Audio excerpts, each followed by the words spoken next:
요나서를 본문으로 해서 매주일 설교를 지금 하고 있습니다. 오늘은 큰 물고기를 보내신, 큰 물고기를 예비하신 하나님이라는 제목으로 말씀을 전하면서 함께 은혜를 나누고자 합니다. 요나가 니느웨에 가서 그 하나님의 임박한 진노의 심판을 대언함으로 니느웨 성 사람들이 회개하고 그리고 구원받기를 하나님이 원하셨습니다. 그런데 요나는 니느웨 성 사람들이 회개하고 구원받는 것을 원치 않았습니다. 왜냐하면 니느웨는 이스라엘의 적국 나라의 수도였기 때문입니다. 요나는 그 니느웨 성 사람들이 구원받는 것이 싫어서 하나님의 명령을 거부하고 불순종하고 그리고 다시스로 가는 배를 타고 도망을 가고 있었던 것이죠. 그런데 그 배가 그만 큰 풍랑을 만나게 됩니다. 우리가 세상 살면서 큰 풍랑을 만날 때가 가끔씩 있죠. 순풍의 도술담배처럼 좋은 일만 지속되는 사람이 없고 또 죽으라고 괴롭고 힘든 일만 지속되는 그런 사람도 없습니다. 전도서 7장 14절 말씀에 의하면은 모든 사람들에게 형통한 날과 곤고한 날이 병행된다고 말씀하고 있습니다. 형통한 날에는 기뻐하고 곤고한 날에는 되돌아보아야 한다. 이것이 전도서 7장 14절 말씀이죠. 마치 천을 짤 때 시줄과 날줄이 서로 얽히면서 천을 짜듯이 우리의 인생은 형통한 날과 곤고한 날이 서로 교차되면서 우리가 세상을 살아간다는 말씀입니다. 왜 사람들에게 이렇게 형통한 날과 곤고한 날이 서로 병행이 되죠? 그 이유를 전도서 7장 14절 하반절에서는 이렇게 설명하고 있습니다. 이 두 가지를 병행하게 하사 사람이 장래일을 헤아려 알지 못하게 하심이라. 그렇게 성경은 말씀하고 있습니다. 형통한 날과 곤고한 날, 이 두 가지가 병행됨으로 인해서 사람들은 장래일을 헤아려 알지 못한다는 겁니다. 형통한 날만 지속되는 사람 없습니다. 죽으라고 곤고한 날만 지속되는 사람도 없다는 것입니다. 미국적 캘리포니아주에 아주 부자들이 사는 마을이 있습니다. 옛날에는 그 마을에 들어가려면은 그 통행세를 내야 하는 그런 마을입니다. 지금은 모르겠습니다만은. 그런데 그 마을에 미국에서 자살률이 최고로 높다는 것입니다. 세상에서 아쉬울 것이 없는 사람들입니다. 돈, 권력, 명예, 또 가장 살기 좋은 지역이니까 좋은 저택, 하나 흠잡을 게 없습니다. 어떻게 보면은 형통한 날만 계속되어지는 것처럼 보이는 그런 마을입니다. 그런데 그 마을의 자살률이 가장 높다는 것입니다. 왜 그럴까요? 형통한 날만 지속되다 보면은 그걸 또 사람들이 지루하게 느껴진다는 것이죠. 긴장감이 없어진다는 겁니다. 그래서 그만 삶의 의미를 찾지 못하고 스스로 생명을 끊어버리는 사람들이 많다는 것입니다. 우리의 생활 속에서 어떤 긴장이 필요합니다. 그래서 하나님은 우리에게 형통한 날과 곤고한 날을 병행하게 하시는 것 같습니다. 곤고한 날만 지속된다면 역시 삶을 포기할 수밖에 없겠죠. 형통한 날만 지속이 된다 하더라도 그만 삶이 지루해진다는 겁니다. 그래서 이 두 가지를 병행하게 하사 장래의 일을 헤아려 알지 못하게 하셨다. 이것이 바로 성경에 있는 말씀이죠. 우리가 세상 살면서 순풍을 만날 때는 전도서 말씀처럼 우리가 기뻐해야 할 것입니다. 또 폭풍을 만났을 때는 자신을 되돌아보면서 그 원인이 무엇인가를 우리가 깊이 생각해보고 찾아야 한다는 것입니다. 재수가 없다든지 또 제3자에게 그 탓을 돌린다면, 원인을 돌린다면 문제 해결이 되지 않습니다. 그리고 그 풍랑이 자신에게 아무런 유익이 없습니다. 우리는 원인을 찾되 저 멀리서부터 원인을 찾으려고 하지 말고 가장 가까운 나에게서부터 나를 되돌아보며 그 원인을 찾고자 해야 한다는 것입니다. 하나님 앞에서 잘못한 것이 있으면 회개하고 돌아설 때에 그 큰 폭풍이, 그 고난이 나에게 유익이 될 것이며 우리의 신앙 성장에 유익을 줄 수가 있는 것입니다. 요나가 탄 배가 큰 폭풍으로 배가 침몰하기 직전 사공들은 배 안에 있는 모든 무거운 짐들을 바다로 다 던집니다. 배를 최대한 가볍게 해서 배가 침몰되지 않게 하기 위한 것입니다. 그러기 위해서는 큰 손해를 무릅쓰야만 했습니다. 배 안에 있는 그 값비싼 화물들 다 던져야 했습니다. 하기야 그 화물보다 사람의 생명이 더 소중하니까요. 살기 위해서 배 안에 있는 모든 화물들을 바다에 내던지는 상황에서도 요나는 배 제일 밑층으로 내려가서 깊은 잠에 빠져 있었습니다. 사공들은 이 폭풍의 원인이 누구 때문인지를 알기 위해서 사람들을 다 모아다가 제비뽑기를 합니다. 그런데 누가 그 제비뽑기에서 당첨이 됩니까? 요나가 당첨이 되죠. 제비뽑기를 통해서 당첨된 요나는 자신이 그 큰 폭풍의 원인이라는 사실을 깨닫고는 사공들에게 자신을 바다로 던지라. 나를 바다에 던지면 바다가 잠잠해질 것이다 라고 그렇게 말을 합니다. 자, 폭풍이 있는 바다에 나를 던지라. 이거는 요나가 이미 죽기를 각오한 상태입니다. 바다에 자신을 던지라는 이 요나의 말은 자신의 삶을 스스로 포기했다고 그렇게 우리가 판단하기보다는 폭풍에 대한 책임을 자기가 지고 하나님 앞에 자신의 생명을 내려놓았다. 하나님께 자신의 생명을 다 맡겼다. 이런 의미로 우리가 해석할 수가 있습니다. 문제가 발생하면 사람들은 그 문제 원인을 다른 사람에게 탓을 돌리면서 저마다 빠져나갈 궁리를 찾는 것이 일반적입니다. 문제의 책임을 지고자 하는 사람 찾기가 어려운 시대 아닙니까? 그러나 요나는 책임감이 강한 사람이었죠.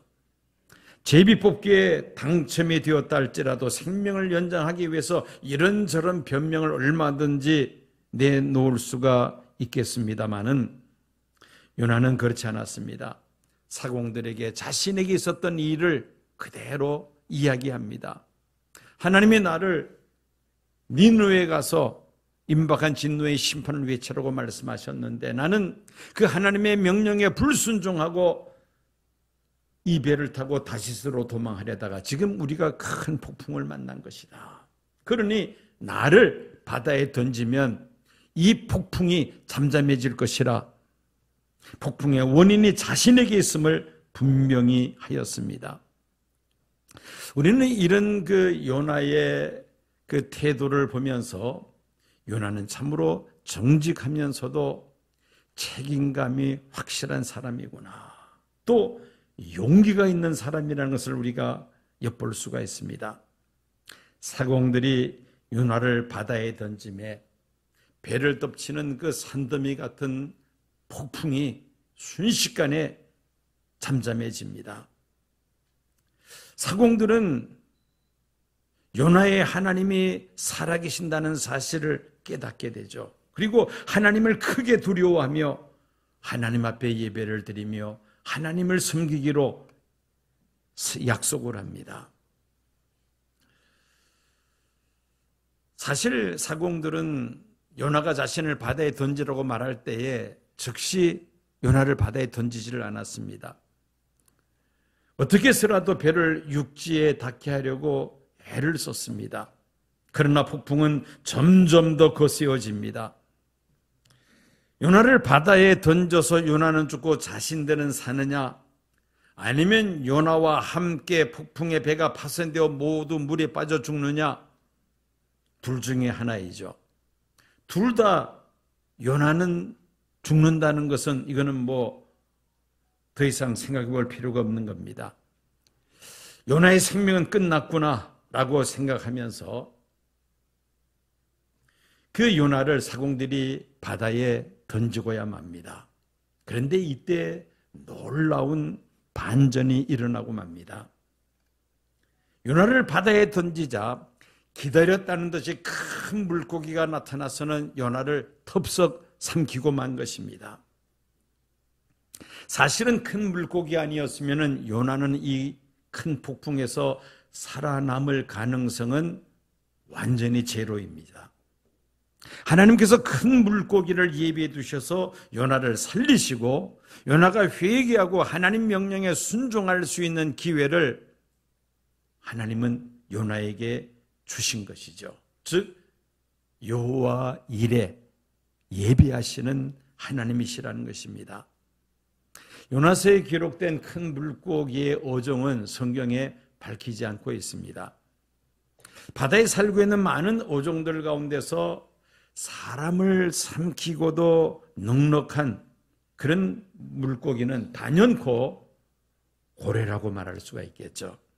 고래 중에서도 스펌 웨일, 즉 향유고래일 가능성이 큽니다. 여러분들에게 이 향유고래 사진을 잠깐 보여드립니다. 자, 저 해안가에 누워있는 고래가 바로 향유고래입니다. 고래 중에서는 제일 큰 고래이죠. 사람들이 옆에 서 있는데 사람과 비교해 보면은 고래가 얼마나 큰지를 대충 우리가 짐작할 수가 있습니다. 향유고래 속에서 4m 되는 상어가 들어가 있는 것을 발견한 적이 있었다고 합니다. 그렇다면은 향유고래가 최소한 4m 이상은 된다는 말이죠. 이 향유고래가 7m에서 8m 정도 되며 또 그보다 더 큰 고래도 있다고 합니다. 아마 저 사진을 보면은 저 고래는 아마 10m 이상이 되지 않을까 생각이 됩니다. 어쨌든 이런 고래 뱃속에서 사람이 과연 생존할 수 있을까? 이것도 또 의문입니다. 그런데 요나와 흡사한 사례들이 있음을 우리가 알 수가 있는데 여러분들에게 책 한 권을 소개하려고 합니다. 자, 이 책은 프랑크 토마스 불렌이라는 사람이 쓴 영국의 작가입니다. The Cruise of the Cachalot Round the World After Sperm Whales라는 제목의 책인데 우리말로 번역하면 이렇습니다. 세계를 일주하는 향유고래의 여행이라는 제목의 책입니다. 이 책 속에 1927년 향유고래에 삼켜졌다가 3일 만에 구출된 사건을 소개하고 있습니다. 이 향유고래의 배를 가르고 사람을 꺼내보니까 사람의 얼굴, 목, 피부가 완전히 하얗게 그 고래 위에서 나오는 위산 때문에 표백이 되었다고 합니다. 그러나 생명에는 지장이 없어서 이 고래에게 삼켜진 사람이 사흘 만에 구출을 되었다고 합니다.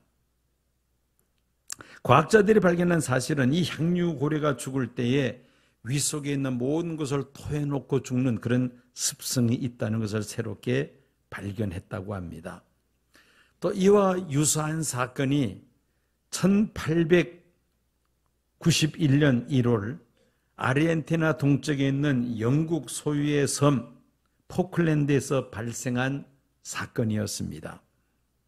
1등 손은 제임스 바클리가 이 포클랜드 섬 근해에서 동방의 별이라는 고래잡이 전용 어선을 타고 고래를 잡다가 그만 실수로 배에서 떨어져서 이 고래에게 그만 삼켜지고 말았습니다. 이틀 만에 이 고래를 잡았는데요. 고래를 잡아서 배를 갈라보니까 이 1등 선원이었던 제임스 바클리가 산채 구출이 되었다는 것입니다. 이 제임스 바클리를 삼켰던 고래는 향유고래였다고 합니다. 자, 이렇게 이 향유고래라는 것이 사람을 통째로 삼키고도 남을 만한 큰 물고기라는 것이죠. 그래서 요나서에 등장하고 있는 요나를 삼킨 큰 물고기는 향유고래가 아닐까 그렇게 추정을 해봅니다. 큰 폭풍이 부는 바다에 요나가 던져졌을 때 요나를 삼킨 그 큰 물고기가 향유고래였다면 요나의 생존에 불과하는 것은 전혀 아니라는 그런 생각을 갖게 됩니다. 자신의 잘못을 뉘우치고 자신을 바다에 던지라고 말한 요나를 하나님께서 살리시고 그리고 니느웨 성으로 보내셔서 니느웨 성 사람들을 구원코자 하는 하나님의 뜻을 이루시기 위해서 하나님은 큰 물고기를 예비해 두셨다가 요나가 바다에 던져짐에 그 요나를 삼키게 한 것이다. 우리는 그렇게 해석할 수가 있습니다. 그래서 우리는 하나님을 여호와 이레의 하나님, 준비하시는 하나님이라 그렇게 우리가 말하는 것입니다. 이 여호와 이레라는 말이 처음 등장한 것이 바로 창세기이죠. 아브라함이 100세 때 낳은 아들 이삭, 하나님께서 그 이삭을 번제물로 바치라고 말씀하시죠. 이유는 아브라함이 과연 이삭을 더 사랑하는지 아니면 하나님을 더 사랑하는지 테스트하기 위함이었습니다. 아브라함은 이삭의 눈에 넣어도 아프지 않을 독자임에도 불구하고 다음날 아침 일찍 일어나서 이삭을 데리고 하나님께서 지시하시는 모리아 산을 향합니다. 어린 이삭이 아브라함에게 묻습니다. 아버지, 번제할 나무와 불은 우리가 지금 가지고 갔는데 번제에 쓸 어린 양은 어디에 있습니까? 라고 질문합니다. 이삭은 어릴 때부터 아버지 아브라함을 통해서 하나님 앞에 번제를 드릴 때는 어떻게 드린다는 것을 잘 알고 있었습니다. 그런데 번제에 사용될 어린 양이 보이지 않는 겁니다. 이때 아브라함이 이삭에게 뭐라고 말을 합니까? 내 아들아, 번제할 어린 양은 하나님이 자기를 위하여 친히 준비하실 것이다. 그렇게 이삭에게 말을 하고는 이삭을 데리고 모리아 산에 올라갑니다. 번제단 위에 가지고 간 나무를 벌려놓고 이삭을 결박하여 그 위에 올려놓습니다. 그리고 아브라함이 칼을 뽑아서 이삭을 잡으려고 할 때에 그때 하늘에서 음성이 들립니다. 창세기 22장 12절 말씀입니다. 그 아이에게 내 손을 대지 말라. 그에게 아무 일도 하지 말라. 내가 내 독자, 내 아들, 내 독자까지도 내게 아끼지 아니하였으니 내가 이제야 내가 하나님을 경외하는 줄을 아노라. 하나님의 테스트에 아브라함이 패스를 합니다. 합격했다는 것이죠. 사람의 마음을 꿰뚫어 보시는 하나님은 아브라함이 이삭보다 하나님을 더 사랑함을 아시고는 이삭을 대신하여 하나님 앞에 바칠 어린 양을 친히 준비해 두셨습니다. 아브라함이 주변을 돌아보니까 뿔이 수풀에 걸린 어린 양 한 마리를 발견하죠. 이삭을 대신하여 수장으로 하나님께 번제를 드렸습니다. 아브라함은 그 땅 이름을 여호와 이레라 그렇게 명하였습니다. 뜻은 여호와의 산에서 준비되리라는 뜻입니다. 하나님께서 번제물을 친히 예비해 주셨다는 말씀이죠. 하나님께서 아브라함에게 희생제물로 이삭을 대신하여 숫양을 예비해 두셨듯이 큰 폭풍이 이는 바다에 빠진 요나를 건지시기 위하여 하나님은 큰 물고기를 예비해 주신 줄로 믿습니다. 큰 물고기 뱃속에 들어간 요나, 그는 3일 동안 그 큰 물고기 뱃속에서 철저하게 하나님 앞에 회개합니다. 요나서 2장 1절에서 4절까지 말씀입니다. 요나가 물고기 뱃속에서 그의 하나님 여호와께 기도하여 이르되 내가 받는 고난으로 말미암아 여호와께 불러 아뢰었더니 주께서 내게 대답하셨고 내가 소울의 뱃속에서 부르짖었더니 주께서 내 음성을 들으셨나이다. 주께서 나를 깊음 속 바다 가운데 던지셨으므로 큰 물이 나를 둘렀고 주의 파도와 큰 물결이 다 내 위에 넘쳤나이다. 내가 말하기를 내가 주의 목전에서 쫓겨났을지라도 다시 주의 성전을 바라보겠다 하였나이다. 내가 주의 목전에서 쫓겨났을지라도 다시 주의 성전을 바라보겠다 하였나이다. 주의 성전을 바라보겠다. 주의 성전은 예루살렘 성전을 가리킵니다. 비록 요나가 물고기 뱃속에 있었지만은 그는 낙심하거나 절망하거나 좌절하지 아니하고 주의 성전을 바라보겠다, 예루살렘 성전을 바라보면서 그는 하나님 앞에 기도했던 것입니다. 왜 요나가 물고기 뱃속에 있으면서도 예루살렘 성전을 향하여 그가 하나님 앞에 부르짖어 기도했는가? 그 이유를 알기 위해서는 역대하 6장에 있는 솔로몬 왕이 예루살렘 성전을 건축하고 봉헌하면서 드렸던 기도에서 그 답을 발견할 수 있습니다. 역대하 6장 20절 21절 말씀입니다. 주께서 전에 말씀하시기를 내 이름을 거기에 두리라 하신 곳 이 성전을 향하여 주의 눈이 주야로 보시오며 종이 이곳을 향하여 비는 기도를 들으시옵소서. 주의 종과 주의 백성 이스라엘이 이곳을 향하여 기도할 때에 주는 그 간구함을 들으시되 주께서 계신 곳 하늘에서 들으시고 들으시사 사하여 주옵소서.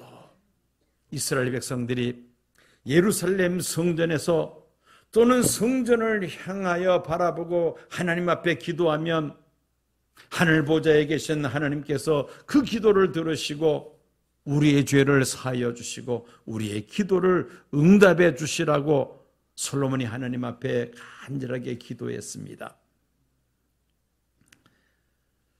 심지어 이스라엘 백성들이 하나님께 범죄함으로 적국의 포로로 붙잡혀 갔을 때에 그 적국에서 온 몸과 마음을 다하여 성전을 향하여 기도하면 하늘에서 하나님께서 기도를 들으시고 저들의 죄를 용서하시고 저들을 구원해 주실 것을 솔로몬이 기도했던 것입니다.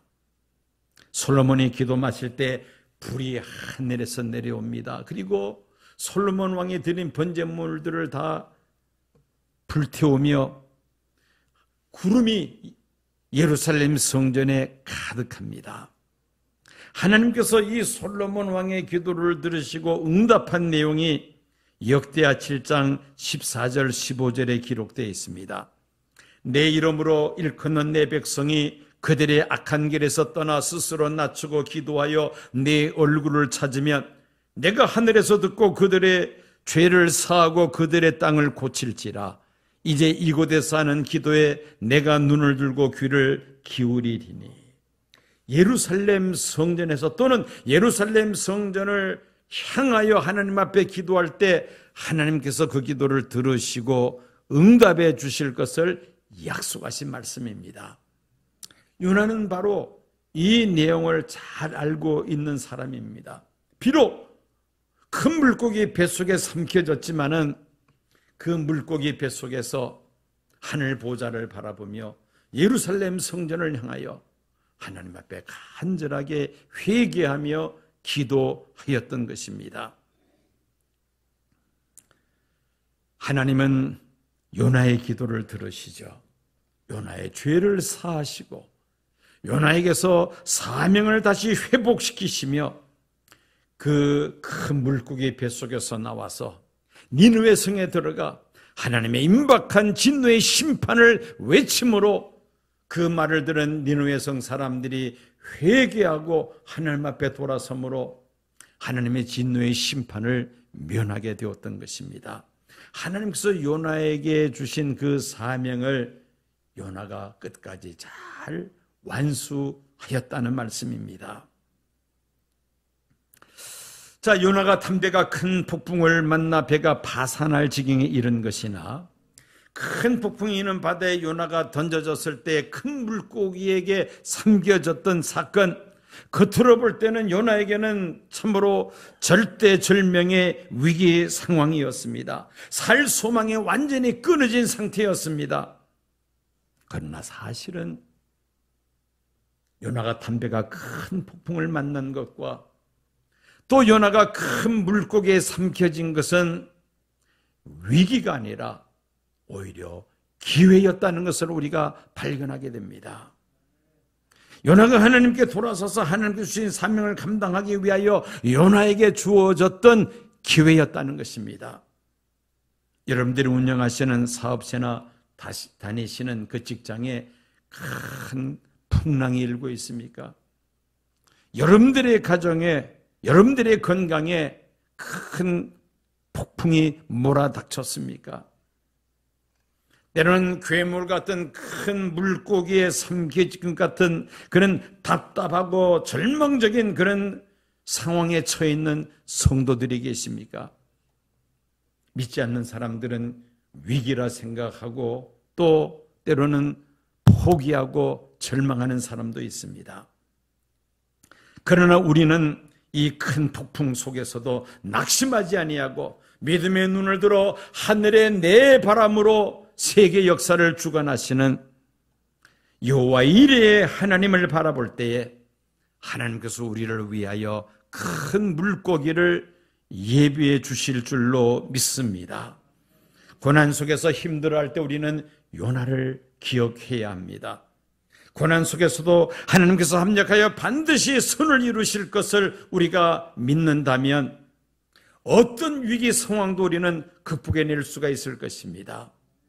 왜냐하면 그 위기가 하나님의 도우심을 바라는 성도들에게는 기회가 될 수 있기 때문인 것입니다. 큰 물고기는 하나님께서 요나를 위하여 예비하신 기회였던 것이죠. 누가 그 생각을 감히 할 수가 있겠습니까? 그러나 우리는 이 요나서를 읽으면서 그와 같은 확신을 가지게 됩니다. 요나가 큰 물고기에 삼켜진 것은 결코 위기가 아니었다는 것이죠. 절망적인 상황이 아니었다는 겁니다. 결코 답답해하면서 포기하는 그런 상황이 아니었다는 것이죠.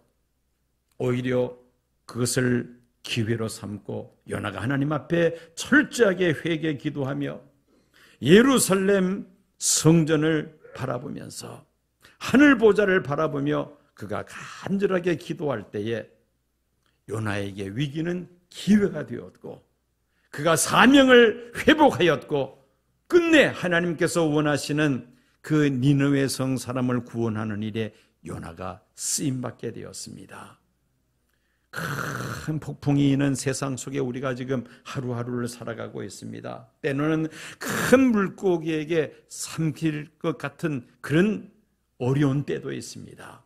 이럴 때마다 우리는 요나서를 기억하면서 위기를 기회로 삼아 넉넉히 헤쳐나가시는 믿음의 사람이 되어야 할 줄로 믿습니다.